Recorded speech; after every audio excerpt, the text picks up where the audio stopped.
საღამოშვიდობის პირდაპირ ეთერშია ქრონიკა 8 საათზე ახალ ამბებს ხადებათ და ლევან ჯავახიშვილი გაგაცნობთ. საღამოშვიდობის.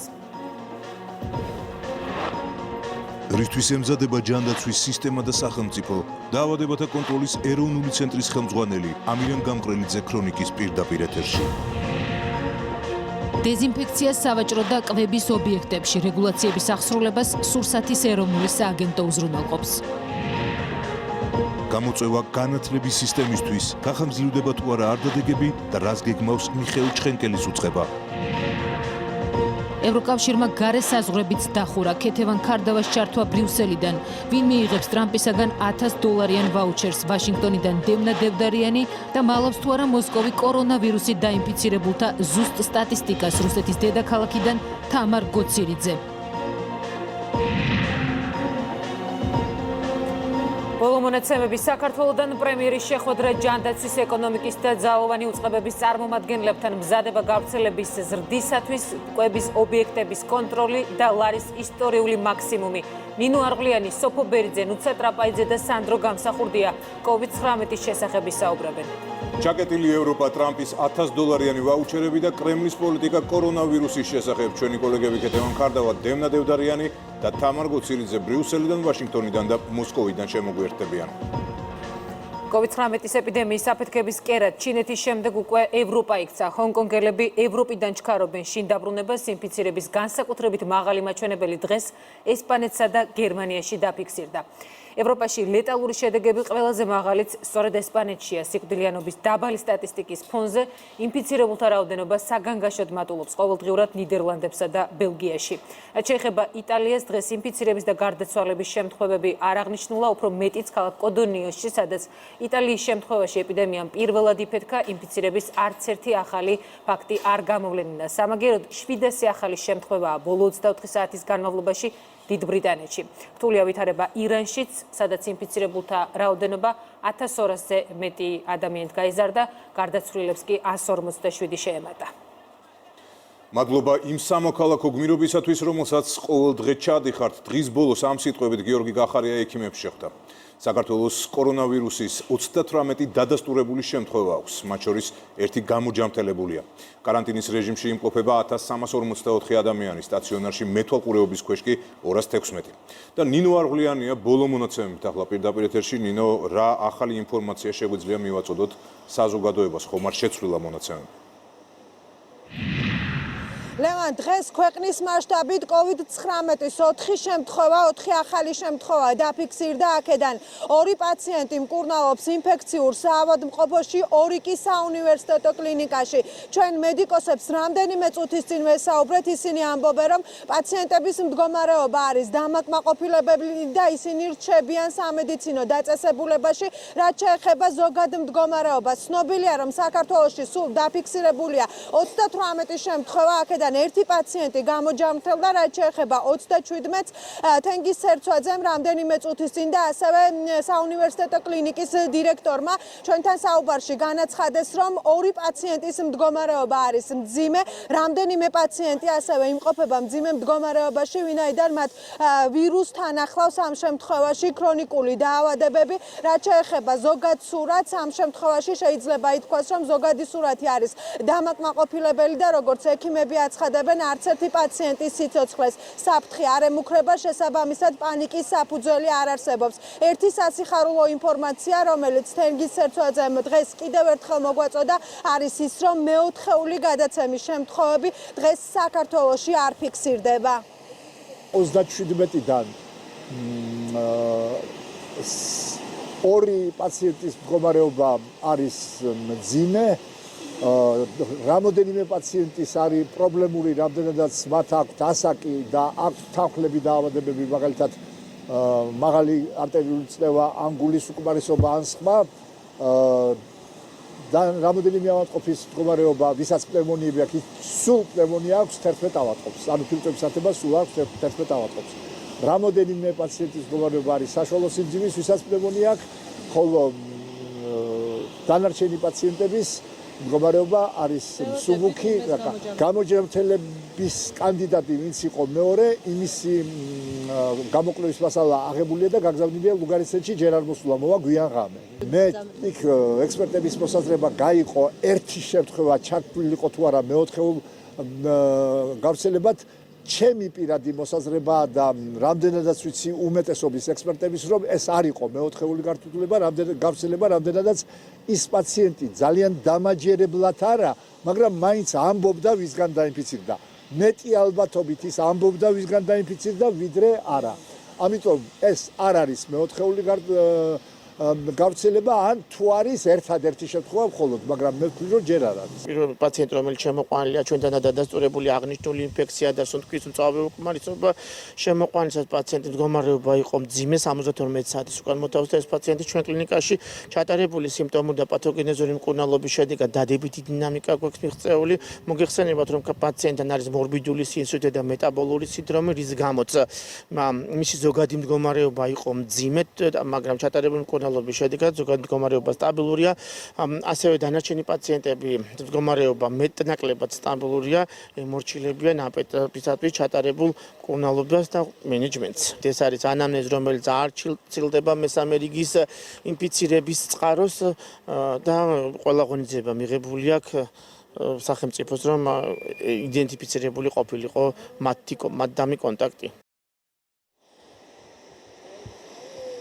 მადლობა სამოქალაქო გმირობისთვის, რომელსაც ყოველდღე ჩადიხართ. ამ სიტყვებით მიმართა მედიკოსებს გიორგი გახარია, საქართველოს პრემიერ-მინისტრი ჯანდაცვის მინისტრთან ერთად პირადად იმყოფებოდა ინფექციურ საავადმყოფოში.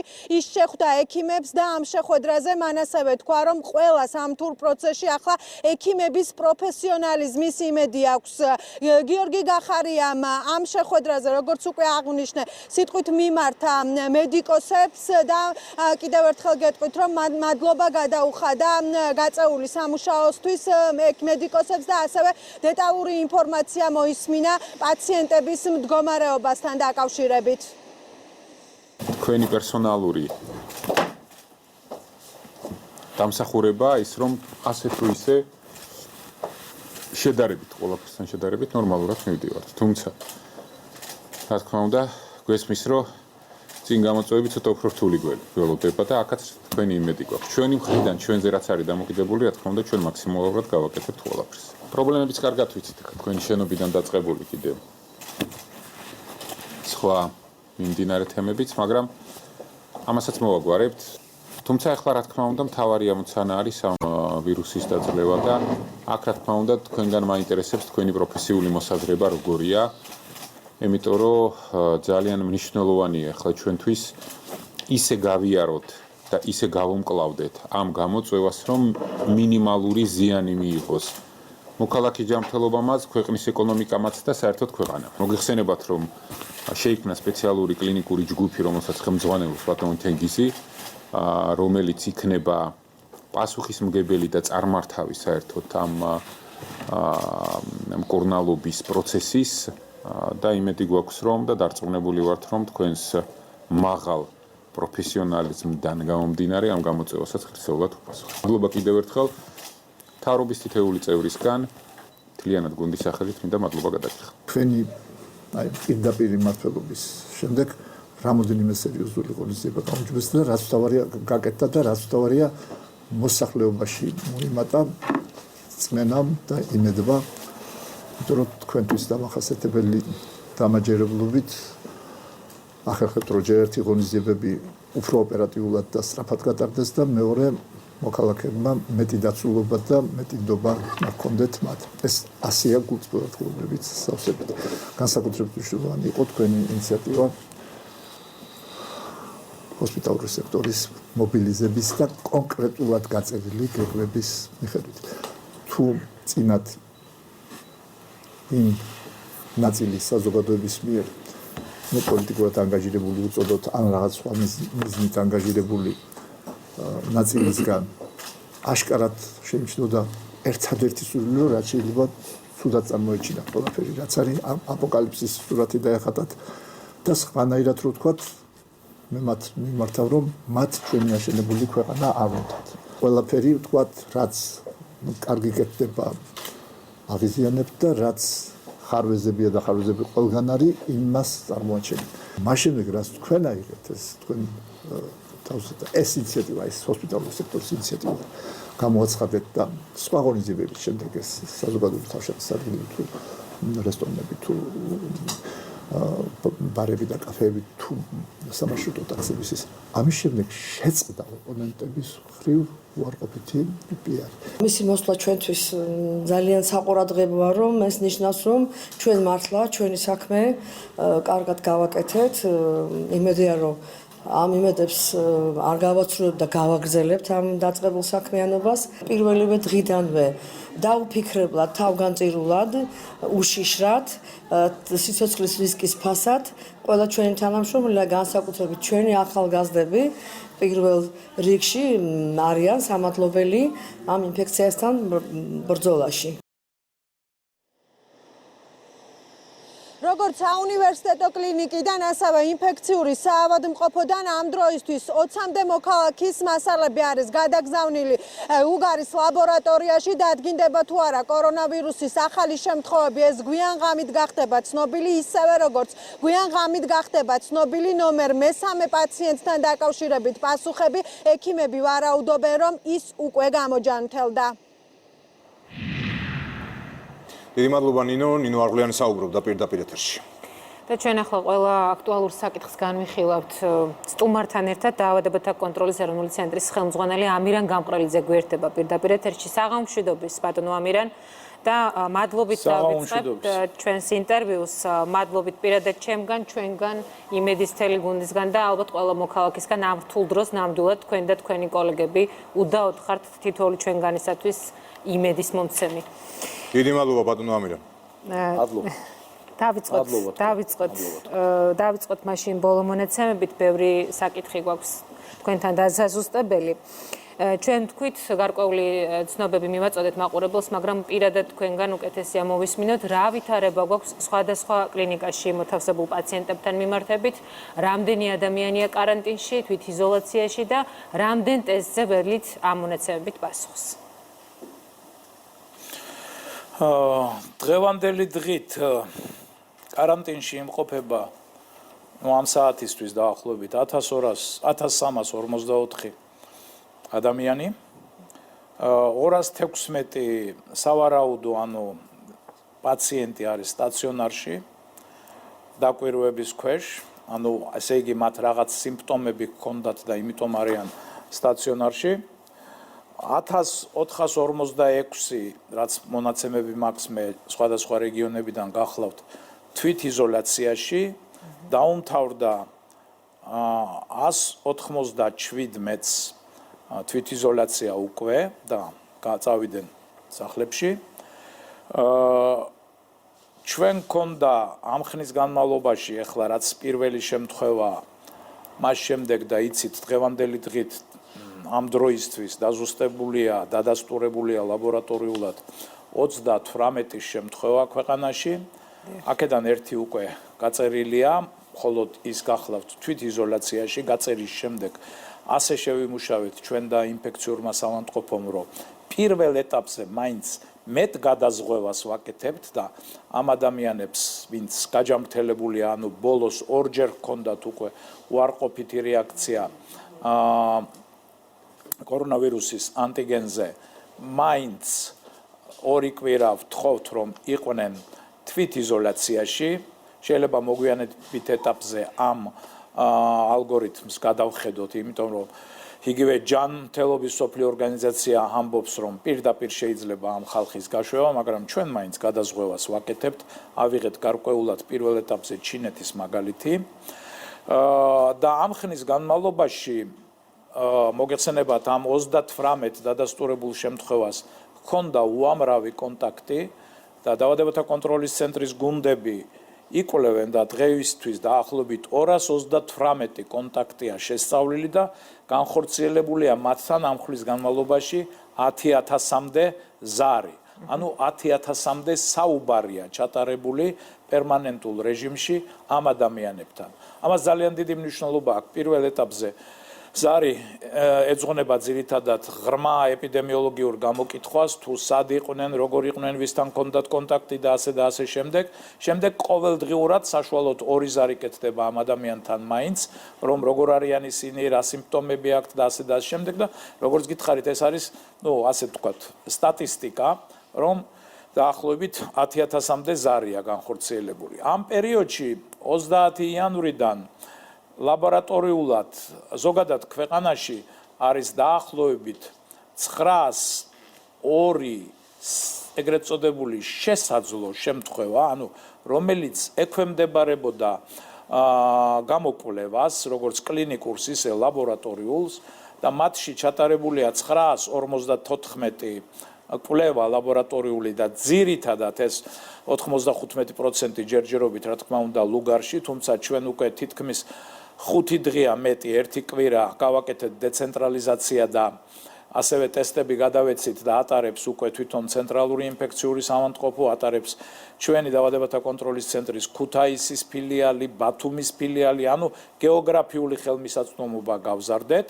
და ამ 902 და 954 ვთქვათ კვლევიდან ნიმუშის, როგორც მოგახსენეთ, 38 შემთხვევაში მივიღეთ დადებითი იყო ლაბორატორიულად დადასტურებული 38 ადამიანში. თუმცა ამ ადამიანებში ზოგიერთში რამოდენიმე, ზოგან 2-ჯერ, ზოგან 3-ჯერ მოხდა შემდგომ გადამეორება. ეს არის დღევანდელი ჩვენი ვთქვათ, ძირითადი სტატისტიკური მონაცემები. თუ რამე გლობალური გაინტერესებთ, შემიძლია ეს. ბატონო ამირან, რამდენად არიან აღჭურვილი საავადმყოფოების შესაბამისი აპარატურით, მაგალითად იგივე სასუნთქი აპარატებით, ითქვა რომ დამატებით მოხდება ქვეყანაში მათი შემოტანა და საავადმყოფოებისთვის მიწოდება. ასევე საკმარისია თუ არა სპეცსაღჭურვილობა იმ მედიკოსებისთვის, რომლებიც რისკის ზონებში მუშაობენ და ასევე ხომარი გეგმება, მაგალითად სპეცტანსაცმლით სასწრაფო სამედიცინო დახმარების ბრიგადების ექიმების აღჭურვაც. მოგახსენებთ, ეს ერთ-ერთი ყველაზე რთული საკითხია დღევანდელ ეტაპზე. საქართველოში კი არა, მთელ მსოფლიოში არის დეფიციტი დღეს. მოგეხსენებათ, დღევანდელი მონაცემით, ბოლო მონაცემები რაც მე მაქვს, უკვე მსოფლიოში არის 205,595 ლაბორატორიულად დადასტურებული შემთხვევა 170 ქვეყანაში. ამიტომ ეს პრობლემა ბევრ ქვეყანას უდგას. ამ ეტაპზე რაც მე მაქვს ინფორმაცია და უფრო ზუსტ ინფორმაციას ამ კითხვაზე ფლობს, რა თქმა უნდა, სამინისტრო, მაგრამ რადგან მე საკოორდინაციო საბჭოს წევრი ვარ, მაქვს ხოლმე ეს ინფორმაცია. ამ ეტაპზე რაც შეეხება სასუნთქ აპარატებს, მათი რაოდენობა არის 1946 ქვეყანაში. ისწავლება მათი დღეს კიდევ ერთხელ ხდება ინვენტარიზაცია, როგორც მე ვიცი, რამდენად სრულყოფილად გამართული არიან ისინი, რა თქმა უნდა, არის მათი გეოგრაფიული განაწილება, რომელ სამავთყოფოებში რამდენია და ასე შემდეგ. გუშინ ალბათ იცით, სულ ახალი 30 აპარატი სამინისტრომ გადასცა ცენტრალურ რესპუბლიკურ სამავთყოფოს. ალბათ მოგეხსენებათ, რომ უკვე ცენტრალური რესპუბლიკური სამავთყოფო, პირველი საუნივერსიტეტო კლინიკა, გორის სამხედრო ჰოსპიტალი და რა თქმა უნდა, წამყვანი ცენტრალური ინფექციური სამავთყოფო, მანამდე ეს დანარჩენი ინფექციური სამავთყოფოს გარდა გამოყენებული იყვნენ ძირითადად საკარანტინო ზონებად, მაგრამ ახლა სტრატეგია შეიცვალა და ისინი გახდნენ სუფთა სამედიცინო დაწესებულებები, უკვე სამკურნალოდ გამზადებული და დღეს უკვე ეს 216, რაც მოგახსენეთ, პაციენტი წევს ყველა ამ დაწესებულებაში უკვე როგორც პაციენტები, ხოლო საკარანტინო ძირითადად გამოიყენება სასტუმრო დაწესებულებები მთელი ქვეყნის მასშტაბით, ეს 1344 კარანტინში, რაც დაგისახელეთ, ძირითადად არის საკარანტინო კარანტინში, ვინც გახლავან არიან ძირითადად სასტუმრო დაწესებულებებში. ამიტომ ხდება გაძლიერება განსაკუთრებით პირველ ეტაპზე 4 ინფექციური სამავთყოფოსი საქართველოს მასშტაბით, ეს არის ცენტრალური ინფექციური, ბათუმის, ქუთაისის და ზუგდიდის. დღეს როგორც ბათუმში, ისე ზუგდიდში, უგაცრავად ზუგდიდში არა, ბათუმსა და ქუთაისში არიან უკვე პაციენტები. ასევე დადებითი გვყავს ერთი, ასევე ბათუმში, რომელიც მკურნალობას გადის, ასევე გახლავთ საჩხერეს ინფექციურ განყოფილებაში პაციენტები და რა თქმა უნდა ძირითადი მაინც დადებითი კონტინგენტი თავმოყრილია და მათი მართვა მიმდინარეობს ცენტრალურ ინფექციურ საავადმყოფოში და ასევე ერთი პაციენტი გვყავს, უკაცრავად სამი პაციენტი გვყავს დღეს ასევე პირველ საუნივერსიტეტო კლინიკაში. ამავე დროს ამისთვის მზად არის უკვე კარგად აღჭურვილი გორის სამხედრო ჰოსპიტალი და ამ ეტაპზე აი ამ ჰოსპიტალებში ჩვენ სადღაც 400-დან 500-მდე საწოლი გვაქვს. არის მეორე გეგმა კიდე ბატონო ამირა. როდესაც უკვე კერძო ჰოსპიტალები ჩაერთვებიან, დიახ. გასაგები. მოდით თვითიზოლაციის და კარანტინის შესახებ კიდევ ერთხელ ძალიან ბევრს საუბრობთ ჩვენს რაც შეგვიძლია ამ მიმართულებით, მაგრამ მაინც გვაქვს პრობლემები და მაინტერესებს კიდევ ერთხელ განმარტოთ, რატომ არის აუცილებელი ამ რეჟიმის დაცვა და აი ამ კამპანიის ფონზე თუ იკლო დარღვევების შემთხვევებმა. მოგახსენებთ იზოლაცია და კარანტინი, კარანტინის იზოლაცია, ეს უფრო ორგანიზებული იზოლაცია, თვითიზოლაცია გახლავთ თვითიზოლაცია. ორივე არის ეგრეთ წოდებული სოციალური დისტანცირების, ან ზოგი ფიზიკურ დისტანცირებას ეძახის მეთოდი, რომელიც მთავარია, მინდა მოსახლეობა დავარწმუნდო, მთავარია ამ გამოწვევის დაძლევაში. ჩვენ ყველამ უნდა გავითავისოთ, რომ აი სწორედ ეს ორი მეთოდი, ანუ карантинизация და თვითიზოლაციით უკვე სერიოზული შედეგები მიიღო ჩინეთმა, სერიოზული შედეგები მიიღო სამხრეთ კორეამ და ასევე კიდევ რამოდენიმე ქვეყანამ. ამიტომ თუ ჩვენ ამას დავიცავთ კარგად, მოვეკიდებით მაღალი პასუხისგებლობით, დარწმუნებული ბრძანდებოდეთ, რომ ჩვენ მინიმალური გვექნება დამაზიანებელი ეფექტი ამ ეპიდემიის გამო ქვეყანაში. ამიტომ კიდევ ერთხელ ვთხოვ ყველა ადამიანს, საქართველოს ყველა მოსახლეს, მოგეხსენებათ, სახელმწიფო დღეს ყველაფერს აკეთებს თავის შესაძლებლობის ფარგლებში. გატარებულია ძალიან მრავალმხრივი, მრავალსექტორული ზომები, რომ თავიდან იქნეს აცილებული ფართო მასშტაბიანი ეპიდემია. ჩვენ ზრდა ვამბობ, რომ გვექნება, მაგრამ თავარი მიზანია, რომ თავიდან ავიცილოთ ფართო მასშტაბიანი ეპიდემია. ამისთვის ყველაზე კარგი მეთოდი არის დღეს ვისაც ოდნავ სიმპტომები აქვს, გადავიდეს თვითიზოლაციაში, 70 წელზე ზემოთ მოსახლეები იყვნენ თვითიზოლაციაში, რადგან ისინი არიან მაღალი რისკის, ასევე ქრონიკული ავადმყოფები უმჯობესია რომ იყვნენ თვითიზოლაციაში და აუცილებელია, რა თქმა უნდა, უცხოეთის ქვეყნებში ნამოგზაურები ადამიანები დღეს იცით უკვე თითქმის ყველა ქვეყნიდან აუცილებელია რომ იყვნენ каранტინში ან თვითიზოლაციაში. აი ეს ჩვენ აგვაცილებს კიდევ ერთხელ ვამბობ და თვითიზოლაციაში ყოფნის დროს თუ ჩნდება ან каранტინში ყოფნის დროს თუ ჩნდება პირველი სიმპტომები, ანუ ტემპერატურა, ხველა, სურდო, სუნთქვის გაძნელება, აუცილებელია იმ წუთში რომ იქვე სამედიცინო პერსონალის მონიტორინგი ხდება, შევატყობიოთ მათ, უტარდებათ ამ ადამიანებს შესაბამისი ტესტირება და თუ დადებითია, გადადიან მერე უკვე სამკურნალო დაწესებულებებში და იქ მიმდინარეობს მათზე დაკვირვება. კი ბატონო, დიდი მადლობა კიდევ ერთხელ ამ ინფორმაციისათვის. ამირან გამყრელიძე იყო ქრონიკის სტუმარი. პრემიერის ხელმძღვანელობით კი საკოორდინაციო საბჭო თემატურ შეხვედრებზე გადავიდა ჯანდაცვის წარმომადგენლებთან მსჯელობისას გაირკვა, რომ სისტემა ვარაუდობს, რომ ერთ კვირაში ეგრეთ წოდებულ აგრესიული ტესტირების ეტაპზე გადავა.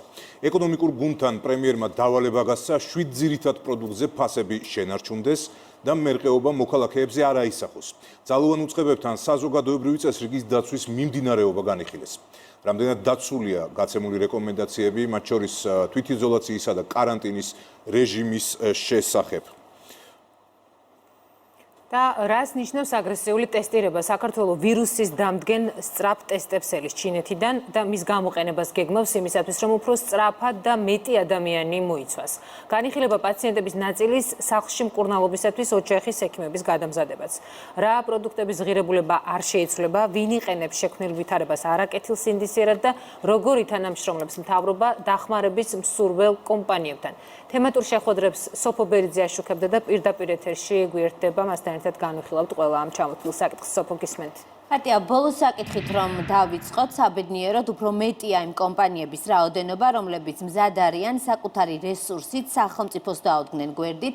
ამისთვის იქმნება სპეციალური პლატფორმა, დავალება ბიზნეს ომბუდსმენმა მიიღო და ამ პლატფორმაზე მოხდება სწორედ მოსახლეობის საჭიროების თავმოყრა და შემდგომ ბიზნესამდე ამ ინფორმაციის ასემიტანა და უკვე შემდეგ ბიზნესი საკუთარი რესურსით უზრუნველყოფს ამ საჭიროებების დაკმაყოფილებას. გარდა ამისა, დღეს ეკონომიკის სამინისტროს მიეცა დავალება ეკონომიკურ გუნდს მთლიანად იმის თაობაზე, რომ პრემიერ-მინისტრს უმოკლეს ვადაში უნდა წარუდგინონ პოსტკრიზისული გეგმა ეკონომიკის ჭრილში. ამას გარდა გაიცა დავალება იმის თაობაზე, რომ მაქსიმალურად მოხდეს წარმოების ლოკალიზება და განვითარდეს საკუთარი, ანუ განსაკუთრებით იმპორტის შემცველი წარმოება. ამისთვის მათ შორის ეკონომიკის სამინისტრო გეგმავს იმასაც, რომ გადააწყოს აწარმოეს საქართველოს პროგრამა სწორედ ამ მოთხოვნებზე. დღეს კიდევ ერთხელ მთავრობის წევრები საუბრობდნენ იმის თაობაზე, რომ მოსახლეობას პროდუქტის ნაწილში არც ერთ შემთხვევაში არ აქვს პანიკის საფუძველი, გამომდინარე იქიდან, რომ ქვეყანაში მარაგები კონტროლდება სწორედ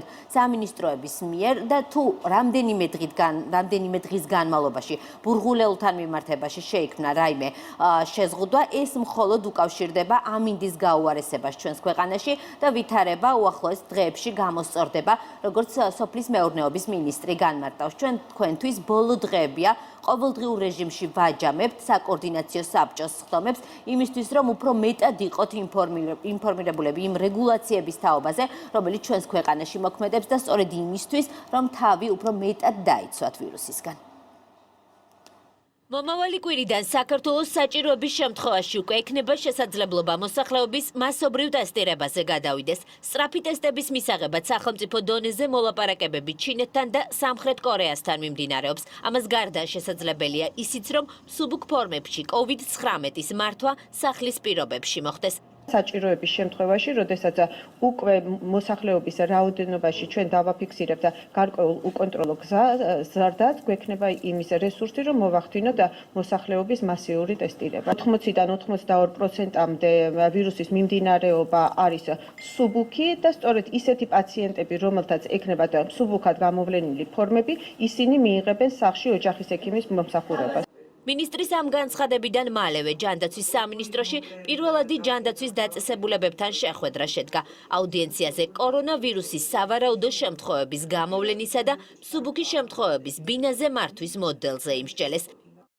ჯანდაცვის სისტემა იყო მთავრობის ადმინისტრაციაში გამართული საკოორდინაციო საბჭოს პირველი თემატური შეხვედრის საკითხი, რის შემდეგაც იგივე ფორმატში მთავრობის მეთაურმა ეკონომიკურ გუნდს უმასპინძლა. ბრინჯი, მაკარონი, ზეთი, ფქვილი, რძის ფხვნილი, შაქარი და ხორბალი. ეს ის 7 პროდუქტია, რომელზეც პრემიერმა ფასების შენარჩუნების დავალება გასცა. ბაზარზე რომ სასურსათო პროდუქტების მარაგების პრობლემა არ არსებობს, ეს ჟურნალისტებს სოფლის მეურნეობის მინისტრმა უთხრა. მარაგები კონტროლდება ქვეყანაში და მოუხმობთ მოსახლეობას სიწყნარისკენ. ამ შემთხვევაში ერთადერთი რამ ხდება მოკლევადიანად გარკვეულ დღეების ან საათების განმავლობაში კონკრეტულ პროდუქტებზე ფასების ზრდა, რაც ისევ მომხმარებელს მოსახლეობას აზარალებს. ჩვენ უკვე ველოდებით, რომ 2-3 დღეში სიტუაცია კლიმატური სიტუაცია გამოსწორდება იმისთვის, რომ გზის გაწმენდა მოხდეს და ის უზარმაზარი მარაგი, რომელიც ძალიან დიდია და ჭარბად არის შეკვეთილი, ქვეყანაში შემოვა და ცრუ პანიკის გამო უბრალოდ კონკრეტული მომხმარებლები დაზარალდებიან. ხვალიდან საქართველოში პირბადეების წარმოება დაიწყება. ესეც დღევანდელი საკოორდინაციო საბჭოს ხდომის შემდეგ გაირკვა. ნათია თურნავა პირველი პარტიის შეკერვას ხვალ აჭარა ტექსტილის საწარმოში პირადად დაესწრება. პირველი რაოდენობა პირბადეების იქნება შეძენილი თვითონ სახელმწიფოს მიერ და შექმნის იმ აუცილებელ მარაგს, რომელსაც შემდეგ ჩვენ კერძო სექტორთან ერთად გადავანაწილებთ იმ კონტინგენტზე და იმ ადამიანებზე, ვისაც დღეს ეს ყველაზე მეტად ჭირდება. პასუხისმგებლიანი კომპანიების გარდა ირკვევა, რომ ქვეყანაში არაკეთილსინდისიერი ბიზნესებიც არსებობენ, რომლებიც შექმნილ ვითარებაშიც კი მხოლოდ საკუთარი შემოსავლის ზრდაზე ზრუნავენ. მთავრობას ასეთი კომპანიების სია უკვე აქვს, თუმცა გაცილებით დიდია მათი რიცხვი, ვინც მზად არის სახელმწიფოს საკუთარი რესურსებით დაეხმაროს. ამისთვის ბიზნეს ომბუდსმენს სპეციალური პლატფორმის შექმნა დაევალა. მიუხედავად იმისა, რომ გვაქვს რამოდენიმე შემთხვევა არაკეთილსინდისიერი ქმედების ზოგიერთი ცალკე აღებული კომპანიის, რომელიც ამ რთულ პერიოდში ცდილობს რაღაც დამატებითი სარგებელი და მოგებები უზრუნველყოს თავიანთი თავისთვის. გარდა ამისა, ჩვენს ბიზნესში არის ბევრი სამაგალითო შემთხვევაც, როდესაც სოციალური პასუხისმგებლობა და სოლიდარობა მოქალაქესთან და სახელმწიფოსთან ერთად უკვე კონკრეტულ ნაბიჯებში გადაიზარდა. ვაკეთებთ ერთგვარ პლატფორმას, სადაც შეგროვდება ყველა ის საჭიროება, რომელიც დღეისათვის არსებობს. შემდგომ ამ, ესე ვთქვათ, უკავშირს ვაკეთებთ ბიზნესთან და ისინი თავიანთი, ესე ვთქვათ, შესაძლებლობების მიხედვით უკვე აი ამ რესურსებს მიმართავენ, რომ კონკრეტული საჭიროებები, რომლებიც დაფიქსირდება, ეს საჭიროებები დაკმაყოფილდეს. მთავრობა ხანდაზმულებზე ზრუნვასაც აგრძელებს. პრემიერის დავალებით საქართველოს ფოსტას 70 წელს გადაცილებული სოციალურად დაუცველებისა და მარტოხელებისთვის ყველა სახელმწიფო სერვისის ადგილზე მიწოდების უზრუნველყოფა დაევალა. ადამიანებს, ვინც არიან სოციალურად დაუცველები და მარტოხელები, საქართველოს ფოსტა უზრუნველყოფს აბსოლუტურად ყველა სახელმწიფო სერვისის მიწოდებას ადგილზე და შესაბამისად ჩვენ ხელს შეუწყობთ, რომ მათ ჯანმრთელობას საფრთხე არ დამოუქმნას. სამართალდაცვითი თემატური ჯგუფის შეხვედრაზე კი იმ დამატებითი შესაძლო ზომების მიღებაზე იმსჯელეს, რომელიც საზოგადოებრივი წესრიგის უზრუნველსაყოფადაა საჭირო. პრიორიტეტულია თვითიზოლაციის რეჟიმის დაცვა. ამ ვალდებულებებიდან გაქცევა საქართველოს 99-მა მოქალაქემ სცადა. შეზღუდვებს აწესებს შინაგან საქმეთა სამინისტროც და 20 მარტიდან მომსახურების სააგენტო დროებით გარკვეულ სერვისებს აუქმებს. მაგალითად, 20 მარტიდან ახალი რეგულაციების თანახმად ყველა სტრუქტურულ ერთეულში უქმდება მართვის მოწმობის მისაღები თეორიული და პრაქტიკული გამოცდები. მოქალაქეებს, რომლებსაც დაჯავშნილი აქვთ გარკვეული დრო, სწორედ თეორიული გამოცდის ჩასაბარებლად, მათ ამის შესაძლებლობა ექნება სერვისების სრულად აღდგენიდან 30 დღის განმავლობაში იგივე ფილიალში რიგის თავიდან დაჯავშნის გარეშე. რაც შეეხება მოქალაქეებს, რომლებსაც უკვე ჩაბარებული აქვთ თეორიული გამოცდა, პრაქტიკულ გამოცდაზე გასვლას ასევე შეძლებენ სერვისების სრულად აღდგენიდან 30 დღის განმავლობაში. 20 მარტიდან შინაგან საქმეთა სამინისტროს მომსახურების სააგენტო დროებით წყვეტს სატრანსპორტო საშუალებათა მართვის უფლების მისაღები თეორიული და პრაქტიკული გამოცდების მიღებას. ასევე 20 მარტიდან დროებით არ განხორციელდება წესასწაულ იარაღთან დაკავშირებული პროცედურები. მომსახურების სააგენტო შეგიძლიათ მიმართოთ სატრანსპორტო საშუალებათა რეგისტრაციისა და იმ ცნობების გაცემის მიზნით, რომელთა ჩამონათვალი მოცემულია მომსახურების სააგენტოს ოფიციალურ ვებ გვერდზე. აგრეთვე დამატებით მინდა გაცნობოთ, რომ მომსახურების სააგენტოში დაგეგმილი მასშტაბური სადეზინფექციო სამუშაოებიდან გამომდინარე 19, 24, 26 და 28 მარტს მომსახურების სააგენტოს ყველა სერვის ცენტრი დაიხურება. უკვე ხვალიდან შეზღუდვები გვეხება მედიასაც. დღეს იყო ბოლო დღე, როდესაც ჟურნალისტებმა მთავრობის ადმინისტრაციიდან გავაშუქეთ საკოორდინაციო საბჭოს ხდომები და ხვალიდან ის ბრიფინგები, რომელიც მთავრობის ადმინისტრაციაში საკოორდინაციო საბჭოს ხდომის დასრულების შემდეგ გაიმართება, ჩვენამდე, ანუ კერძო მაუწყებლებამდე მოვა საზოგადოებრივი მაუწყებლის საერთო სიგნალის მეშვეობით. ასევე გვითხრეს, რომ გვექნება იმის საშუალება, რომ ჩვენთვის აქტუალური შეკითხვები პრესსამსახურს გავუგზავნოთ და ამ კითხვებზე პასუხებსაც სწორედ საზოგადოებრივი მაუწყებლის დახმარებით მივიღებთ, ეს რა თქმა უნდა დროებით. დიდი მადლობა სოფო ბერიძე საუბრობდა პირდაპირ ეთერში. რა შეცვალა კიდევ COVID-19-მა ამის შესახებ ჩვენ რეკლამის შემდეგ განვაგრძობთ საუბარს. იმედზე კი საინფორმაციო ეთერი გვიანობამდე გაგრძელდება. ზუსტად 23 საათზე დღეს გადაცემა ღია ეთერი გადის პირდაპირ ეთერში.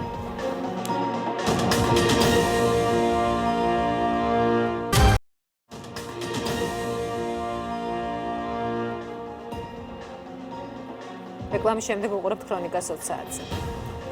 და კვლავ პრევენციული ღონისძიებების შესახებ, რომელსაც სახელმწიფო ახორციელებს, რეგულაციებს ექვემდებარება კვების ობიექტები, მონიტორინგს სურსათის ეროვნული სააგენტო უზრუნველყოფს. მთელი ქვეყნის მასშტაბით 1200-ზე მეტი ბიზნეს ოპერატორი უკვე გადამოწმდა. ახალი წესები აგრარულ ბაზრებსაც ეხება. ყველა სავაჭრო ობიექტში დეზინფექცია ტარდება. მიტანის სერვიზია გადასული კაფეები, ბარები და რესტორნები. ეს რეგულაცია პრემიერის ხელმძღვანელობით უწყებათშორისმა კომისიამ 2 დღის წინ მიიღო.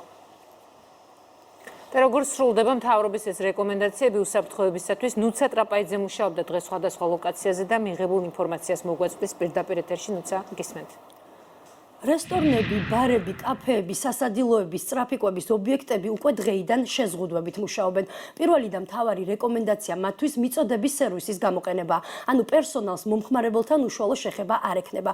ვირუსის გავრცელების გაზრდილი რისკის გამო მთელი ქვეყნის მასშტაბით მკაცრდება უსაფრთხოების წესები აგრარულ ბაზრებში. ქრონიკამ დღეს თითქმის ყველა სასურსათო ობიექტი მოიარა და გაარკვია, ითვალისწინებენ თუ არა რეკომენდაციებს.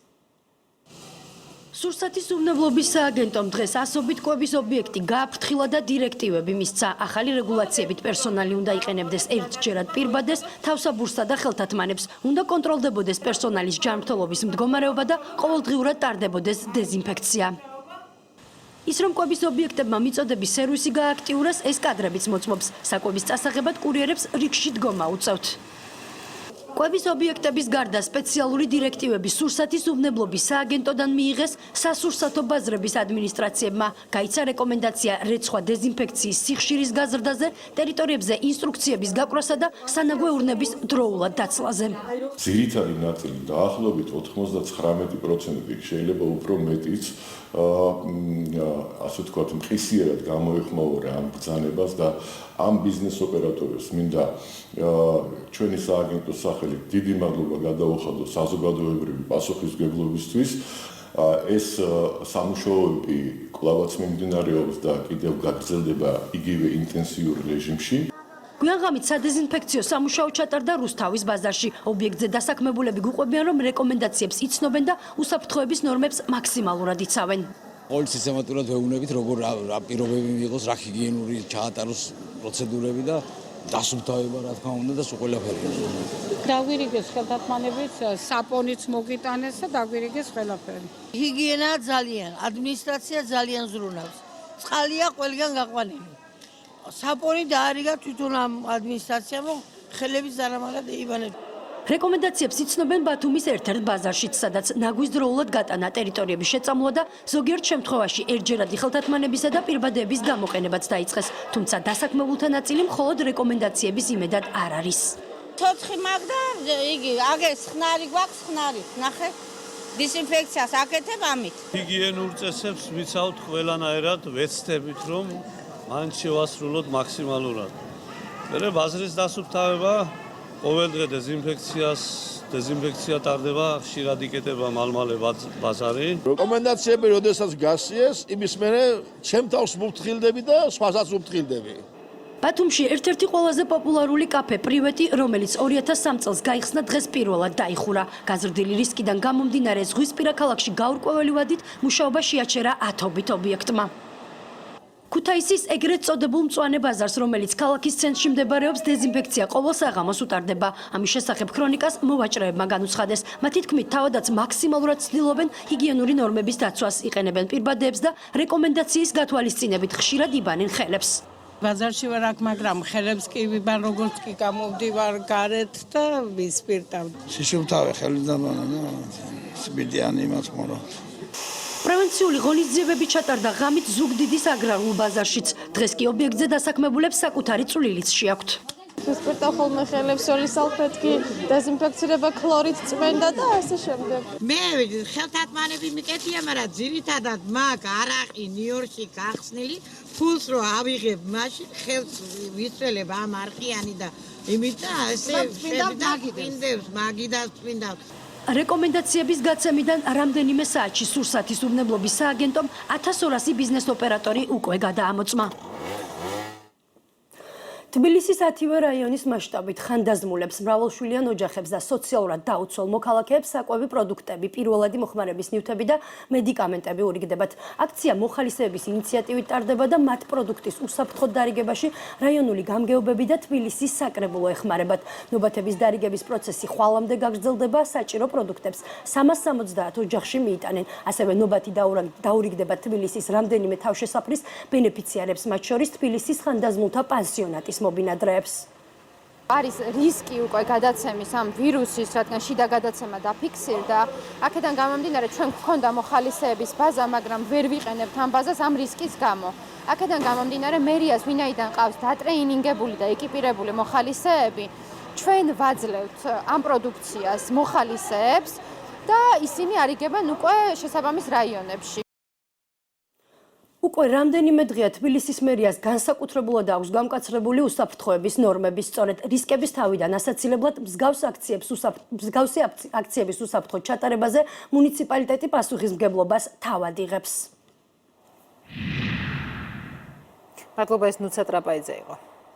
საგარეო უწყება განაგრძობს საზღვარგარეთ მყოფი საქართველოს მოქალაქეების დახმარებას მოქმედებს საელჩოებისა და საკონსულოების ცხელი ხაზი. კომპანია აირზენა ფრენებს ევროპის ქვეყნების რამდენიმე ქალაქიდან შეასრულებს. რეისების შესახებ ინფორმაცია საგარეო უწყების Facebook-ის ოფიციალურ გვერდზე იძებნება. ვისაც შენგენის ზონაში ყოფნის 90 დღიანი ვადა ეწურება, საგარეო უწყება ურჩევს ადგილობრივ საემიგრაციო სამსახურს მიმართოს. საქართველო იყო ერთ-ერთი პირველი ქვეყანა, რომელმაც პრემიერის გიორგი გახარიას დავალებით სიტუაციის დამძიმებისთანავე იტალიიდან საკუთარი მოქალაქეები გამოიყვანა. ემიგრანტებისა და საზღვარგარეთ მყოფი მოქალაქეების ნაწილი უკვე სამშობლოშია, სადაც ვითარება ჯერ კიდევ სხვა ქვეყნებთან შედარებით გაცილებით უკეთესია, თუმცა საქართველოშიც მომავალი კვირიდან ვირუსის გავრცელებას ვარაუდობენ. მედიკოსები საქართველოში ვირუსის მასობრივად გავრცელებას მომავალი კვირიდან პროგნოზირებენ. უკვე საუბრობენ იმის შესახებ, რომ მოსახლეობის გარკვეულ ნაწილს კორონავირუსი შეიძლება აქვს, თუმცა ორგანიზმში დაავადება უსიმპტომოდ მიმდინარეობს. ამ დროს ადამიანმა შეიძლება ჩათვალოს, რომ ჯანმრთელია და სხვა დაავადოს, რის ჯგუფში შედიან მოხუცები. გარდაუვალი ეტაპია ყოველთვის, როდესაც დაიწყება ქვეყნის შიგნით გავრცელება. მაღალი ალბათობით ჩვენც ამას უკვე უნდა ველოდეთ შემდეგ დღეებში, უკვე უნდა ვეძებოთ ქვეყნის შიგნით პოტენციური ინფიცირებულები და ისინი არ გაგვეპაროს, ანუ ვისაც სიმპტომები აქვს, რომ მაქსიმალურად მათი გამოკვლევები დაიწყოს. 80% წავა სრულიად უსიმპტომოდ ამ სუბუქად, 20%-ში იქნება სიმპტომები, მაგრამ მათ შორის მხოლოდ 5% იქნება კრიტიკული, ანუ სადაც გვექნება გართულებები მძიმე. დაავადების გავრცელება საქართველოს მოსახლეობაში კულმინაციას აპრილის შუა რიცხვებისთვის მიაღწევს. ამ დროისთვის შეიძლება მოსახლეობის 20% დაავადდეს.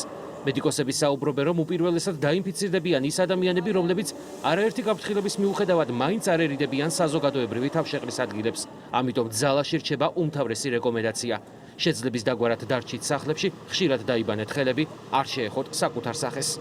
ბავშვები რისკს წარმოადგენენ დაავადების გავრცელებასთან დაკავშირებით, რადგანაც მათ თვითონ ძალიან სუბუქად გადააქვთ. ამიტომ ისინი შეიძლება იყვნენ დამატებითი წყარო, თქვათ, გავრცელების თავის იგივე ბაბუებისა და ბებიებისათვის. ჩვენი რეკომენდაცია დარჩით სახლში. უკვე დადასტურებულია, რომ კორონავირუსით ინფიცირებული ერთი ადამიანი მინიმუმ 3-ს აავადებს. ამისთვის ჯანმრთელი ადამიანის ინფიცირებულთან მხოლოდ 15 წუთიანი კონტაქტი კმარა. ალბათობა იმის, რომ ვირუსი გადაგედებათ ძალიან დიდია. ამიტომ აუცილებელია ნებისმიერ თანამოსაუბრესთან, თუნდაც თქვენს უახლოეს ადამიანთან დაიჭიროთ სოციალური დისტანცია.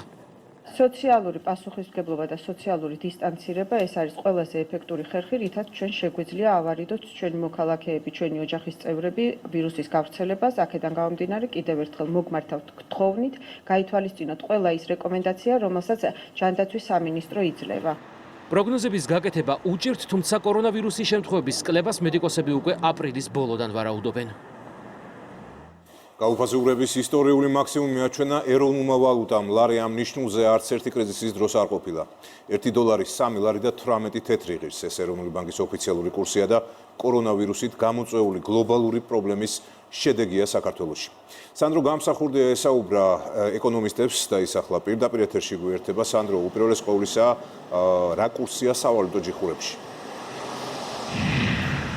სავალუტო ჯიხურებში 1 ამერიკული დოლარის ღირებულება არის 3 ლარი და 20 თეთრი, 1 ევრო შეძენა ამ დროისთვის შესაძლებელია 3 ლარი და 45 თეთრად, რაც შეეხება ბრიტანულ ფუნტ სტერლინგს, 1 ფუნტი სტერლინგის ღირებულება არის 3 ლარი და 85 თეთრი. ეს არის ეროვნული ვალუტის გაუფასურების ისტორიული მაქსიმუმი, როგორც ეკონომისტები ამბობენ, ეს შედეგი ცალსახად განპირობებული არის კორონავირუსის პანდემიით და ამ პრობლემის წინაშე არა მხოლოდ საქართველოს, არამედ რეგიონის ყველა ქვეყანა და მსოფლიოს არაერთი ქვეყანა დგას. მათი აზრით, ეროვნული ვალუტის გამყარება დაიწყება მას შემდეგ, რაც მსოფლიოში გადაიდგმება კორონავირუსის წინააღმდეგ ბრძოლაში.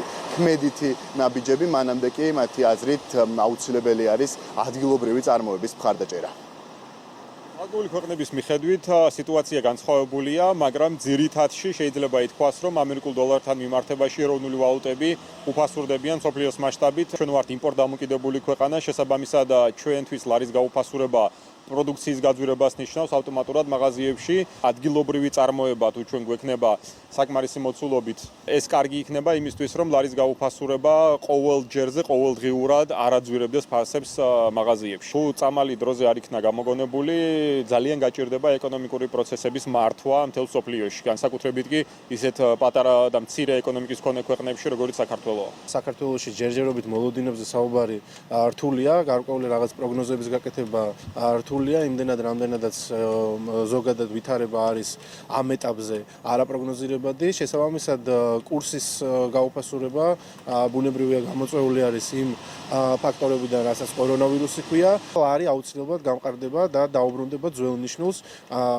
და ეს აჟიოტაჟის ფონზე გაზრდილი ასე ვთქვათ დოლარის ფასი არ არის რელევანტური დღევანდელ რეალობასთან მიმართებაში. შექმნილ ვითარებასთან დაკავშირებით საქართველოს ეროვნული ბანკი მზადყოფნას გამოთქვამს გამოიყენოს მის ხელთ არსებული ყველა ინსტრუმენტი, პირველი ასეთი შემხვედრი ნაბიჯი უკვე გადაიდგა, კმედითი ნაბიჯი, გამოყოფილია 40 მილიონი ამერიკული დოლარი, რომელსაც სები ხვალ გაყიდის სავალუტო ბირჟაზე. ეს მოქმედება სავარაუდოდ მომდევნო დღეების განმავლობაში შეინარჩუნებს ეროვნული ვალუტის სიმყარეს. მადლობა სანდრო, გამსახურდა საუბრობდა პირდაპირ ეთერში. დედაქალაქში კი მხოლოდ ავტობუსები და მეტრო მუშაობს, ეგრეთ წოდებული ყვითელი მარშრუტების მოძრაობა უწყებათა შორის საკოორდინაციო საბჭოს რეკომენდაციის შესაბამისად დაიკრძალა. თუმცა მგზავრთა ნაკადიც შემცირებულია და ამ კუთხით თბილისში პრობლემა არ არსებობს.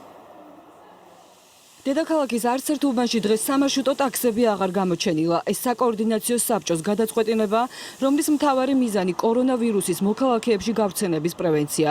თბილისში მხოლოდ რუსთავიდან მომავალი მიკროავტობუსები მოძრაობს და დადგენილი გრაფიკით. თუმცა ამ ხაზზე მომუშავე მძღოლების უმეტესობა უსაფრთხოებიდან გამომდინარე დროებით შეჩერების მომხრეა. მე ასე მგონია რომ უნდა აიგრძალოს, მართლა არ უნდა ვიაროთ, იმიტომ რომ რა მნიშვნელობა აქვს ახლა თბილისში აკრძალეს და ჩვენ აქაც დავადები თუ დავადები და იქიდან მგზავრი ქუჩაში დავადები. დედაქალაქის მოსახლეობას მხოლოდ მუნიციპალური ტრანსპორტით სარგებლობა შეუძლია. მეტროსა და ავტობუსებში მოქალაქეების უმეტესობა პირბადით გადაადგილდება. ამბობენ რომ სახლიდან მხოლოდ აუცილებელი საჭიროების შემთხვევაში გადიან.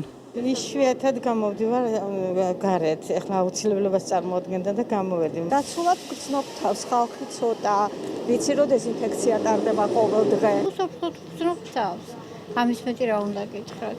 ეს მიკროავტობუსებიც რო გააჩერეს ძალიან კარგია. მართლა ვერაფერ კონტროლს ვერ გაუწევთ. არც ახლა დაზღვეული, მაგრამ მაინც შედარებით რას ლაპარაკობთ. ოღონდ ეს მოვიშოროთ ეს ვირუსი და რას ლაპარაკობთ. საზოგადოებრივ ტრანსპორტში რომ მოქალაქეების ნაკადმა საგრძნობლად იკლო, ამაზე საუბრობენ სატრანსპორტო კომპანიაშიც. მათი განცხადებით რეკომენდაციების საფუძველზე ავტობუსები თუ მეტროს ვაგონები ყოველდღიურად სპეციალური ხსნარით მუშავდება. საკმაოდ იკლო ხალხის ნაკადმა როგორც მეტროში, ასევე ავტობუსში. შეიძლება ესე ითქვას, რომ დაახლოებით ალბათ 30-40%-ით შემცირდა ნაკადი და ეს ნაკადი დღითიდღე მცირდება. დილით მანქანა ხსნარით მუშავდება, საწინააღმდეგო ვაქცინით. და ჩვეულებრივ გამოვდივართ, მე ეს გადაგვიკეტეს, რომ ხალხთან კონტაქტი არ აქვს, შეხება არ აქვს და ინფექცია არ გადაგვიკეტეს. მიკროავტობუსების გადაადგინების აკრძალვა თუ მოსახლეობას დისკომფორტ შეუქმნის, დედაქალაქის მთავრობამ მზად არის რესურსი გამოიყენოს და სატრანსპორტო საშუალებები დაამატოს. კახაკალაძემ დღეს გაჩერებული სამარშრუტო ტაქსების მძღოლების ანაზღაურებაზეც ისაუბრა. ჩვენ დავეხმარებით, ქონდა კომუნიკაცია კომპანიასთან და კომპანია გააკეთებს ისე რომ ეს მძღოლები არ დარჩნენ შემოსავლის გარეშე ამ მძიმე პერიოდში. რეგიონებში და იმ მონაკვეთებზე, სადაც შეინიშნება მგზავრების მოჭარბებული რაოდენობა, იქნება დამატებული ავტობუსები. როდემდე იქნება შეჩერებული სამარშრუტო ტაქსების მოძრაობა, ეს ჯერ უცნობია. საზოგადოებრივი ტრანსპორტით უსაფრთხოდ სარგებლობა კი ყველა მოქალაქეს შეუძლია. თუმცა მთავარია ყველამ გაითვალისწინოთ, რომ გადაუდებელი აუცილებლობის გარდა სახლებში დარჩეთ. ახალი პოზიტივი, რაც ასე გვჭირდება, ერთად საერთო გამოწვევის წინააღმდეგ ჩვენი მოქალაქეების მადლიერების დაშლა მედიკოსებს. ამ წუთებში საქართველოს ყველა მოქალაქე მთელი ქვეყნის მასშტაბით, საკუთარი აივნებიდან და ფანჯრებიდან, ასევე ქუჩიდან ექიმებსა და სამედიცინო პერსონალს, რომლებიც დაუღალავად შრომობენ და ზრუნავენ ჩვენს ჯანმრთელობაზე, ტაშით ამხნევებენ.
ასეთი სურათი არის საქართველოს ყველა ქალაქში. ჩვენც ვერთდებით ამ აქციას და ჩვენს მედიკოსებს ნამდვილად აშით ვაჯილდოვებთ. დიდი მადლობა კიდევ ერთხელ ყველაფერთვის.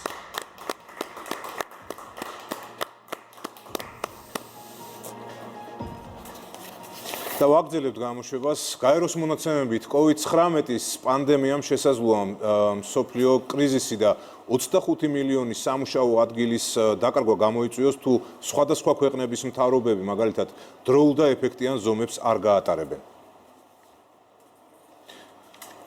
კორონავირუსმა განათლების სისტემაც გამოწვევის წინაშე დააყენა. სწავლის პროცესი ჯერჯერობით 1 აპრილამდეა შეჩერებული, თუმცა ვითარებიდან გამომდინარე არ არის გამორიცხული, რომ ამ თარიღმა კვლავ გადაიწიოს. მსოფლიოს მასშტაბით სწავლა 102 სახელმწიფოშია შეჩერებული, შესაბამისად დისტანციური მეთოდი COVID-19-ის გავრცელების პარალელურად სულ უფრო პოპულარული ხდება. ცალკეულმა სასწავლებლებმა და პედაგოგებმა სწავლების დისტანციური მეთოდის გამოცდა უკვე დაიწყეს საქართველოშიც. ეს მეთოდი, როგორც ნახეთ, მსოფლიოს არაერთ სახელმწიფოშია დანერგილი, თუმცა განათლების სამინისტროს ჩვენთან ოფიციალური გეგმა ჯერ არ აქვს წარმოდგენილი და მთავრობა ამას ელის ორშაბათისთვის. 2093 საჯარო და 400-მდე კერძო სკოლაში საქართველოს მასშტაბით სწავლა 17 დღეა შეწყვეტილია. მოსწავლეთა ნაწილი სწავლას ონლაინ რეჟიმში განაგრძობს, მათ შორის აბიტურიენტებიც. ახლა მათი მთავარი კითხვაა, შეძლებენ თუ არა გამოცდების დადგენილ თარიღებსა და არსებული წესით ჩაბარებას. ეს არ არის ყველაზე კაი გამოსავალი, მაგრამ ვთვლი, რომ როდესაც საფრთხე გაზრდილია, ეს ყველაზე კარგი გადაწყვეტილება, პრიორიტეტული არის ჩვენთვის, თუ როგორ ჩატარდება ეროვნული გამოცდები. დისტანცირებული სწავლებისთვის ემზადებიან საჯარო სკოლები რეგიონებშიც. ბათუმის პირველ სკოლაში ვარაუდობენ, რომ მოსწავლეთა 60% დისტანციურ სწავლებაში ჩართვას შეძლებს. თუმცა გამოწვევებია პედაგოგების შემთხვევაში, მსგავსი ვითარებაა კახეთშიც.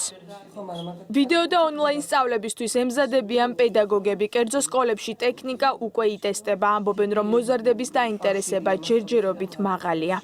დასაწყისში ახალი თემა იყო, როგორც მასწავლებლებისთვის, ისე ბავშვებისთვის და გამოცდილება რეალურად არ გვაქვს, მაგრამ დროთა განმავლობაში უკვე მე-4-მე-5 დღეა და ბავშვები ჩართულები არიან და აქტიურად ასრულებენ. ძიებაში ვართ ჯერჯერობით და მე მგონია ნელ-ნელა მივაკლებთ რაღაცას, რომ ბავშვები გავახალისოთ. განათლების ექსპერტები ამბობენ, რომ ონლაინ რეჟიმზე გადაწყობილმა სისტემამ სასწავლო სილაბუსი და ვადები მნიშვნელოვნად შეცვალა. უწყებისთვის სპეციალისტების რეკომენდაცია ასეთია.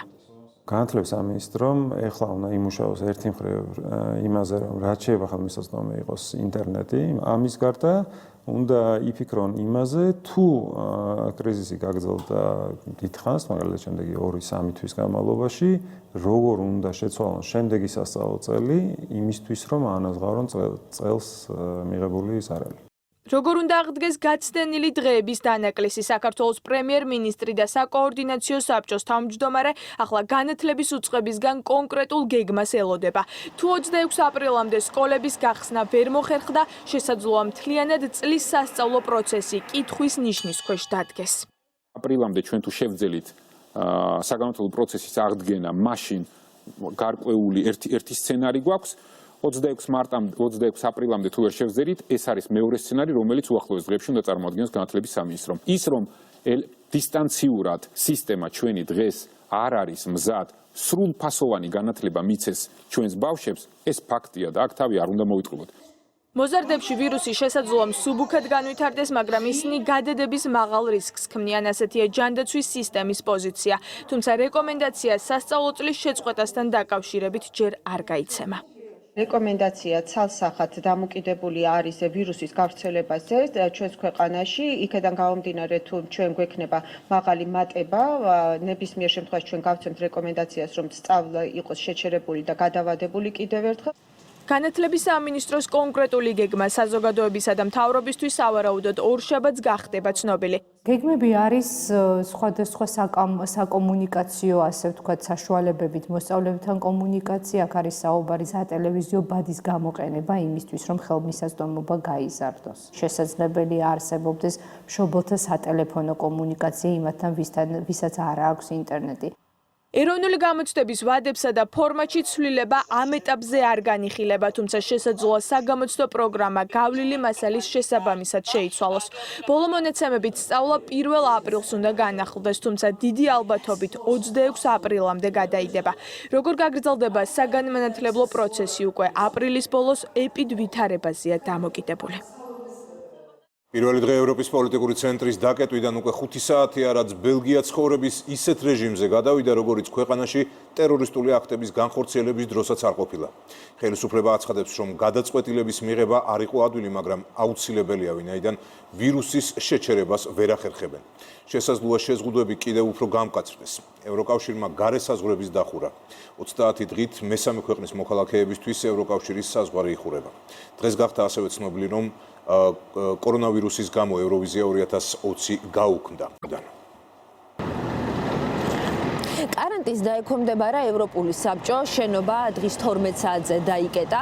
ორგანიზაციაში ასეთი მწვავე კრიზისის დროს ევროკომისიამ გაავრცელა განცხადება აღმოსავლეთ პარტნიორობის ინიციატივის მომავალზე, სადაც წერია, რომ ევროკავშირი განაგრძობს ხელშეწყობას წევრი ქვეყნების, რათა მოხდეს მათი მეტი პოლიტიკური და ეკონომიკური ინტეგრაცია დაეხმარება ამ სახელმწიფოებს ვირუსის წინააღმდეგ ბრძოლაში. ჩვენ ახლა ბრიუსელის ერთ-ერთ ცენტრალურ მოედანზე მარტო ვიმყოფებით და ამ ჩართვის დასრულებისთანავე უნდა წავიდეთ სახლში. ბელგიის ხელისუფლებამ ქვეყნის დახურვის შესახებ გადაწყვეტილება პირველად მიიღო. დღეს 253 ახალი შემთხვევა დაფიქსირდა და ინფიცირებულ პაციენტთა რაოდენობა მიაღწია 1246. ბრიუსელში სუპერმარკეტების წინ გრძელი რიგები ქვეყანაში კარანტინის დაწყებამდე რამდენიმე საათით ადრე დადგა. დღეიდან რიგში აუცილებელია დისტანციის დაცვა. მარკეტში ერთდროულად მხოლოდ 3 ადამიანის 30 წუთით შესვლა ნებადართული. რიგს დაცვის თანამშრომლები აკონტროლებენ. დილის 8-დან 9-მდე სუპერმარკეტებში მხოლოდ ხანდაზმულები დაიშვებიან იმის გამო, რომ 65 წელს ზემოთ მყოფი ნებისმიერი პირი კორონავირუსის პირობებში მაღალი რისკის ჯგუფს წარმოადგენს. მე 73 წლის ვარ. შეხედეთ, აქ ხალხს მაინც არ ყოფნის მოთმინება და ერთმანეთისკენ მიიწევენ. თებერვალში გულზე ოპერაცია გავიკეთე და ამიტომ არსებული მდგომარეობა ჩემთვის სახიფათოა. მიღებული ზომები კარგია ბუნებისთვისაც. ყველა ნეგატიურ მოვლენას აქვს პოზიტიური მხარე. სამსახური დაკეტილია და კარგია, რომ სხვა საკითხებზე კონცენტრაციის საშუალება მოგვეცა. სახლში ისეთი საქმეებისთვის მოვიცალე, რასაც ვერასდროს წარმოვიდგენდი. ჩემთვის ბევრი რამ გართულდა. გარეთ ხშირად ვერ გამოვდივარ და ახლა რიგში დგომაც მარტივი არ არის, მაგრამ იტალიის და ესპანეთის მთავრობებთან შედარებით ჩვენი პრემიერი გამოწვევას უკეთესად უმკლავდება. ვირუსის გავრცელების შესამცირებლად ბელგიის მთავრობამ 11 მილიონიანი ქვეყნის დახურვა 19 დღით გადაწყვიტა.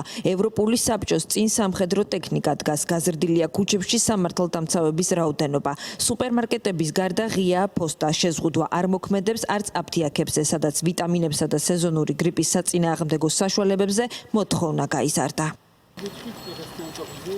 დღეს ბრიუსელის პარკებში მოსახლეობას კარანტინის პირობებში გარეთ გასვლის ახალ წესებს უხსნიდნენ. გადაუდებელი აუცილებლობის გარდა სახლის დატოვება პოლიციის მიერ მკაცრად გაკონტროლდება. გარეთ გასვლა ნებადართული იმ შემთხვევაში, თუ პირი მარტოა, ან ქუჩაში ოჯახის არაუმეტეს ერთ წევრთან ერთად იმყოფება.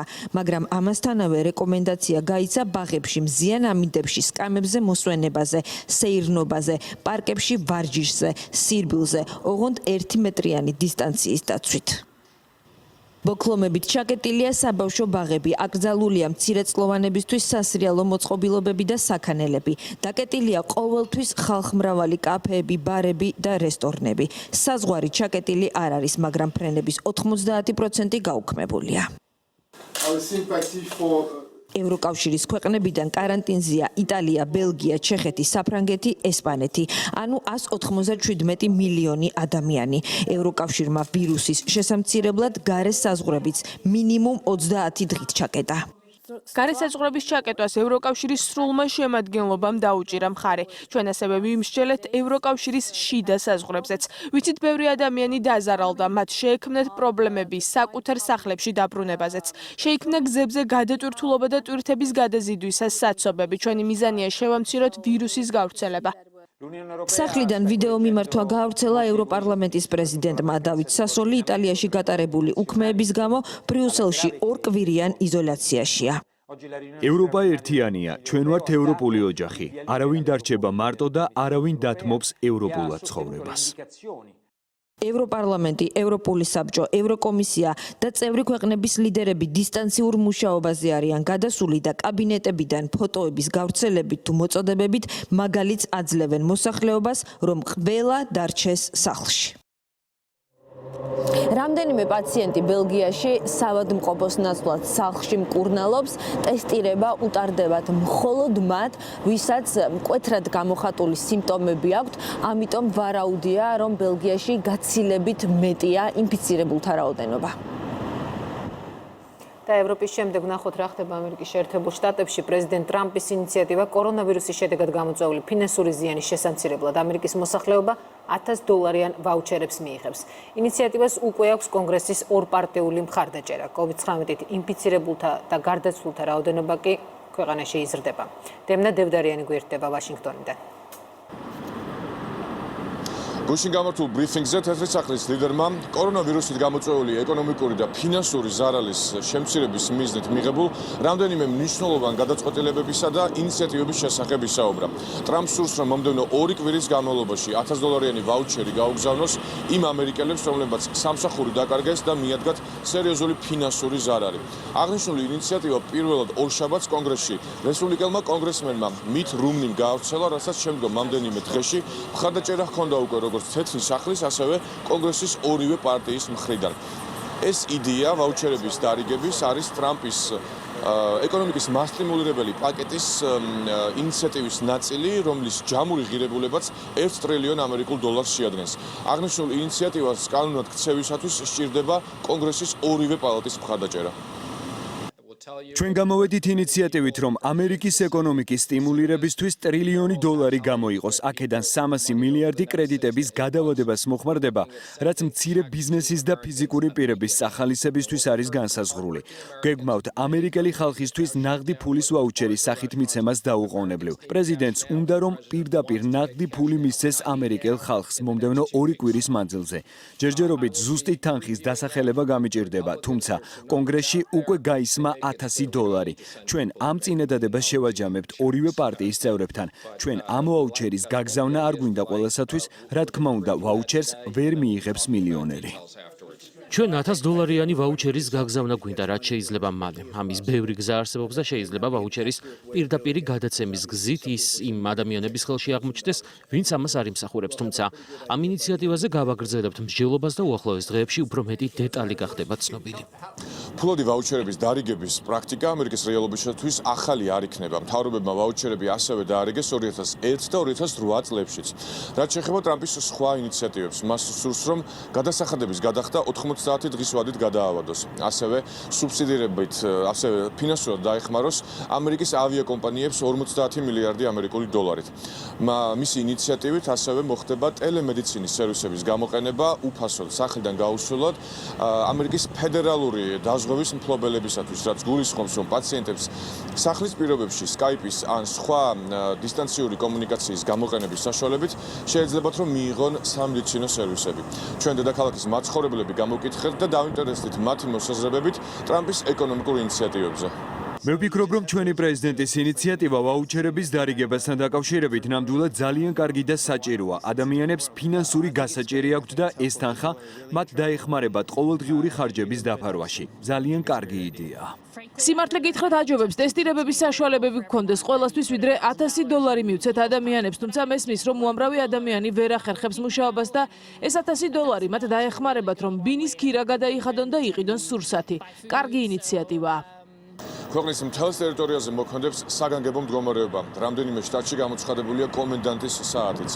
COVID-19-ით ინფიცირების 6500-ზე მეტი შემთხვევაა დადასტურებული. გარდაიცვალა 116 ადამიანი და გამორჯამთველდა 106. დაკეტილი არის სკოლები, მუზეუმები, ბარები, რესტორნები და უნივერსიტეტები. ამერიკელები სწავლასა და განათლებას სახლის პირობებიდან განაგრძობენ. რუსეთში კი ინფიცირებულთა რიცხვი 157-მდე გაიზარდა, ეს ოფიციალური მონაცემებია. მთავრობა მთელი ქვეყნის მასშტაბით ზომებს ამკაცრებს, პარალელურად რუსეთის დუმაში კანონპროექტს განიხილავენ ჯარიმა დაუწესონ იმ მშობლებს, რომლებსაც მოზარდები ამ პერიოდში გასართობ ცენტრებსა და კინოთეატრებში დახავთ. მოსკოვი კი კარანტინისთვის ემზადება. ქრონიკის ჟურნალისტი თამარ გოცირიძე მოსკოვშია და ის დღეს ქართველ ემიგრანტებსაც ესაუბრა. და ახლა სწორედ მისგან გავიგებთ უფრო მეტ დეტალს. რუსეთში ბოლო 24 საათის განმავლობაში COVID-19 ინფიცირებულთა რიცხვმა მოიმატა. მოსკოვში გამოვლენილია 31 დაავადებული, საერთო რაოდენობა კი 157-ს მიაღწია.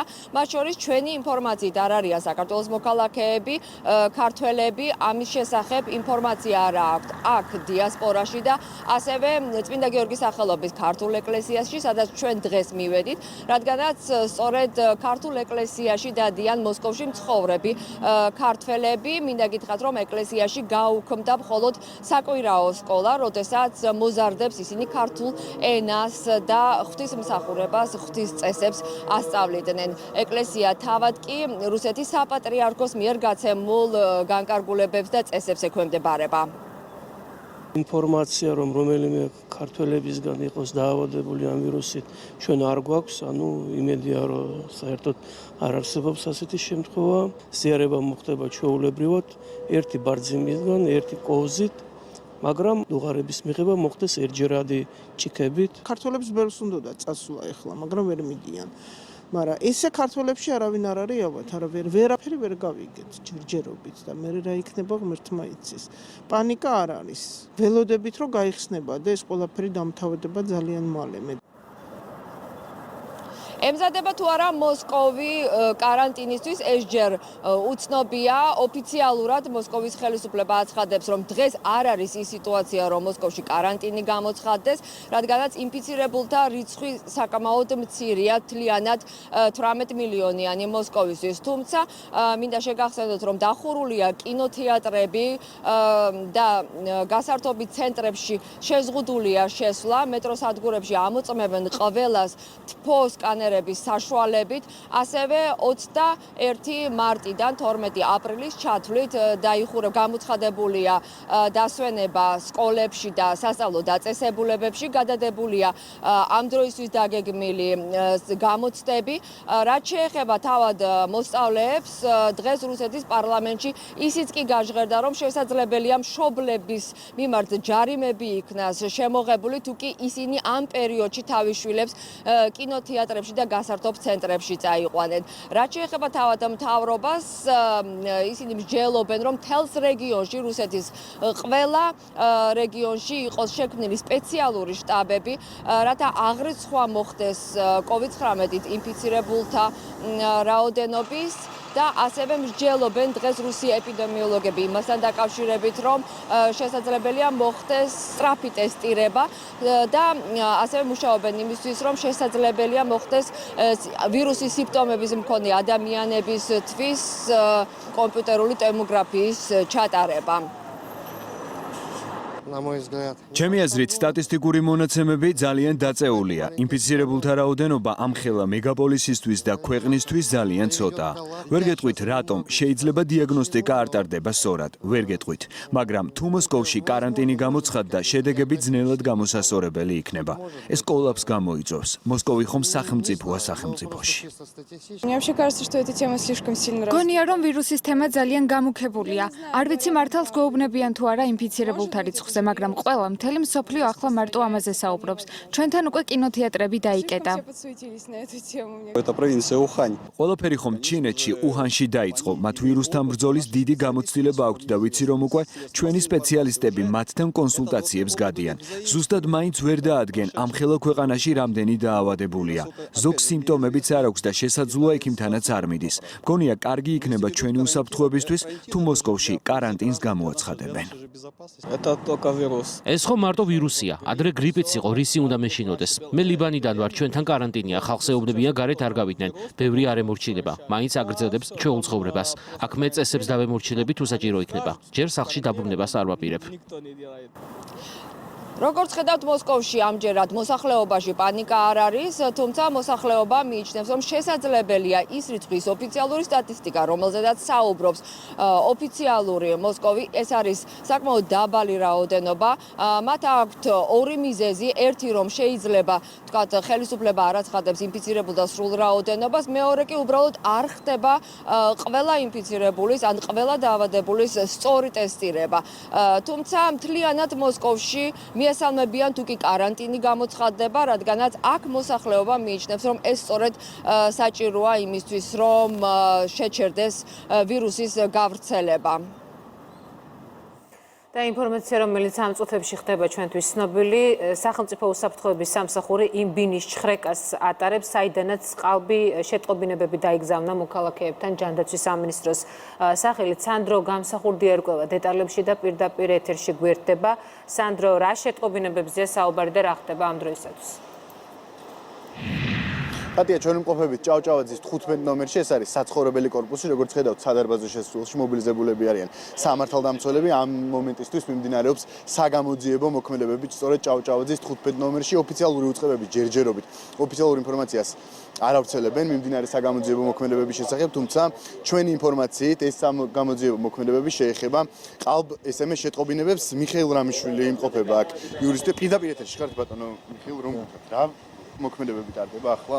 ახლა მიმდინარეობს საგამოძიებო მოქმედებები იმასთან დაკავშირებით, რომ სასამართლოს განჩინები ძალიან ზოგადად იყო მოთხოვნა, რომ ყველანაირ კომპიუტერულ შემხებლობაში რაც კი ყოფილა, თქვათ, სუსის მიერ მოხდეს ამ ყველაფრის. თუ არა ეს თქვათ იმ ყალბ SMS შეტყობინებებს, რომელიც 2 დღის წინ გაიგზავნა ჯანდაცვის სამინისტროს სახელით. ნუ აი ეთყობა მაღაზი არის, მაგრამ ყოველ შემთხვევაში სასამართლოს განჩინებაში ოფისი არა, მე ორგანიზაცია. ოფისი არის, ბურჭულაძეების ოფისი არის, შუხრის და ლექსოსი.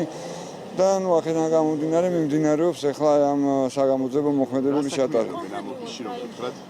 ნუ თავიანთი ბიზნესი აქვს, გარკვეულწილად საქმიანობენ როგორც ჩვეულებრივად. მათ აქვთ ინფორმაცია ზოგადად ამ SMS-ის თაობაზე, რომელიც გაიგზავნა. ახლა მიმდინარეობს საგამოძიებო მოქმედებები და სრულად ეწოდინება გამოძიებას რასთან აქვს შემხებლობა, იმიტომ რომ სასამართლოს განჩინება იყო ძალიან ზოგადი, კონკრეტულად არ იყო მოთხოვნა თუ რას ეძებდნენ და აქედან გამომდინარე ჩვენი კატეგორიული მოთხოვნა იყო, რომ დეტალურად ამოღებული რომ გითხრათ. ნუ რაღაც გარკვეულ მოდით ახლა თავ შევიყავებ, იქიდან გამომდინარე ჯერ სრულად როცა იქნება ამოღებული, მე ვნახავთ. მადლობ.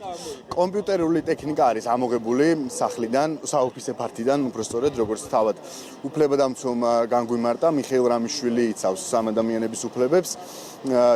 ჩვენი ინფორმაციით, როგორც გითხარით, საქმე ეხება 2 დღის წინ ჯანდაცვის სამინისტროს სახელით გაგზავნილ ყალბ შეტყობინებას, რომლის შინაარსიც გახლავთ ასეთი, რომ მთელი ქვეყანა უნდა მოქცეულიყო იზოლაციაში კორონავირუსიდან გამომდინარე, თუმცა ბუნებრივია, რომ ეს ინფორმაცია სიმართლე არ იყო. ასეთი არის უახლესი ცნობები, ჩვენ ვrčებით ჭავჭავაძის 15 ნომერში. დიდი მადლობა, ეს იყო სანდრო გამსახურდია.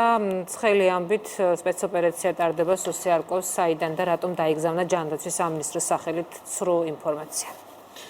და ახლა რეპორტაჟი, რომელიც კორონავირუსს არ ეხება. შეთანხმება მმართველ გუნდსა და ოპოზიციას შორის საქართველოსთვის კარგი შესაძლებლობაა ეს ევროპის საბჭოს საპარლამენტო ასამბლეის მონიტორინგის ჯგუფის თანამომხსენებელთა შეფასება.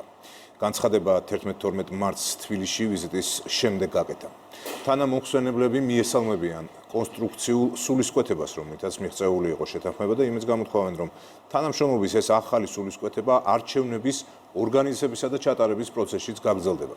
განცხადების გამოქვეყნების შემდეგ ევროპის საბჭოს საპარლამენტო ასამბლეის თანამომხსენებლები საქართველოზე ანგარიშსაც მოამზადებენ. ევროსაბჭოს საპარლამენტო ასამბლეის მონიტორინგის კომიტეტი საქართველოში გატარებულ რეფორმებსა და საარჩევნო სისტემაზე მიღწეულ შეთანხმებას უმაღლეს შეფასებას აძლევს. გაკეთდა მოწოდება ყველა პარტნიორის მისამართით, რომ თავი შეიკავონ ნებისმიერი ქმედებისგან, რომელმაც შეიძლება გაართულოს ან ეჭვის ქვეშ დააყენოს დაპირების შესრულება. რეკომენდაციაა, რომ გათვალისწინებული იყოს არჩევნებში ქალი კანდიდატების სათანადო წარმომადგენლობა. დადებითად შეფასდა სასამართლო რეფორმის მეოთხე ტალღა და მმართველი გუნდის ის გადაწყვეტილებაც, რომლის მიხედვითაც მე-9 მოწვევის პარლამენტი უზენაესი სასამართლოს მოსამართლეებს აღარ დანიშნავს.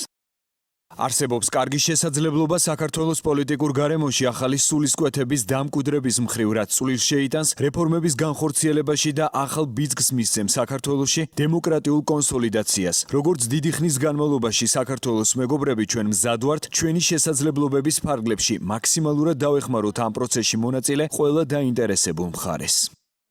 საპარლამენტო ოპოზიცია აქცენტს საარჩევნო სისტემაზე აკეთებს და მმართველ გუნდს შეთანხმების სრულფასოვანი შესრულებისკენ მოუწოდებს. ნაწილი კვლავ ეგრეთ წოდებული პოლიტიკური პატიმრების გათავისუფლებას ითხოვს. ჯერი არის ხელისუფლებაზე, რომ აჩვენოს, რომ ასევე აპირებს შეასრულოს აღებული ვალდებულებები, რაც შეეხება პოლიტიკური ნიშნით დევნას. სასიცოცხლოდ მნიშვნელოვანი არის, რომ შეთანხმება, რომელიც დაიდო, ბოლომდე იქნას შესრულებული, ამას საერთაშორისო მიმართულებითაც და ზოგადად საარჩევნო გარემოსთვისაც ძალიან დიდი მნიშვნელობა ექნება. მმართველი გუნდი აცხადებს, რომ ხელისუფლება ორივე შეთანხმებას ასრულებს. საუბარია იმ შეთანხმებაზე, რომელზეც პოლიტიკურმა პარტიებმა ხელი მოაწერეს და არაპოლიტიკური პატიმრების გათავისუფლებაზე. უმრავლესობის განცხადებით პოლიტპატიმრები საქართველოში არ არიან. ჩვენზე მეწევნით ვასრულებთ და უცებად ბოლომდე შევასრულებთ ორივე შეთანხმებას, რომელსაც მოუწერეთ ხელი. ეს არის ჩვენი პოზიცია. ევროსაბჭოს მომხსენებლებს მივაწოდეთ ინფორმაცია ყველა პროცესთან დაკავშირებით, რომელიც წარიმართება საქართველოში. ამის შედეგია ის, რომ ეს ინფორმაცია არის სათანადო დასახული მომხსენებლების ანგარიში და არის პოზიტიური შეფასება წარმოქმნილი მათ მხრიდან. მთლიანობაში არის ძალიან პოზიტიური განცხადება და ზუსტად უსვავს ხაზს იმ მიღწევებს, რომელიც გვაქვს ამ ბოლო პერიოდში. არის რამდენიმე მნიშვნელოვანი საკითხი, რომელსაც ხაზს უსვავს, ის რომ შეთანხმება, რომელიც ხელმოწერილი იქნა და ნამდვილად არის მიღწევა საქართველოსთვის და ყველამ გამოიჩინოს პოლიტიკური სიმწიფეს, ესე აქვს ხაზგასმული, რომ არჩევნების დასრულებამდე ბოლომდე იქნას შენარჩუნებული ზუსტად ეს თანამშრომლობის სულისკვეთება. საქართველოს არის ევროპული საზოგადოების ღირსეული წევრი და მე ვფიქრობ, რომ ამ შეთანხმებამ გარკვეული პერსპექტივა, უკეთესი პერსპექტივა გაუჩინა ჩვენ ქვეყანას, რომ შეინარჩუნოს სტაბილურობა. გამოქვეყნებული განცხადების შემდეგ ახლა თანამომხსენებლები საქართველოზე ანგარიშს მოამზადებენ. ევროსაბჭოს მონიტორინგის კომიტეტის წევრები ვითარებას ადგილზე გაეცნენ.